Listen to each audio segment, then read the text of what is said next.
આખરી અમદાવાદના નરોડા વિસ્તારમાં આરોગ્ય વિભાગે દરોડા પાડ્યા.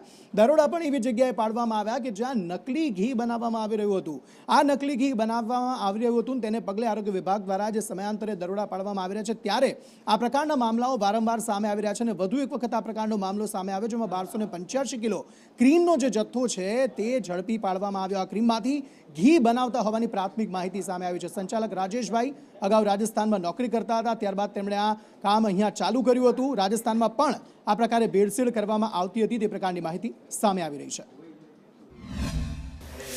નરોડા રિંગ રોડ ઉપર આવેલા શ્રીનાથ ઇન્ડસ્ટ્રીયલ એસ્ટેટમાં શિવશંભુ ડેરી પ્રોડક્ટમાં આજે અમદાવાદ મ્યુનિસિપલ કોર્પોરેશનના આરોગ્ય વિભાગ દ્વારા દરોડા પાડવામાં આવ્યા હતા અને શંકાસ્પદ ક્રીમનો જથ્થો છે તે અહીંથી જપ્ત કરવામાં આવ્યો છે. જ્યારે દરોડા પાડવામાં આવ્યા ત્યારે આશરે 1000 કિલો જેટલો આ જથ્થો અહીં હાજર હતો અને આમાંથી ઘી બનાવવામાં આવતું હોવાની પ્રાથમિક માહિતી જે છે તે સામે આવી.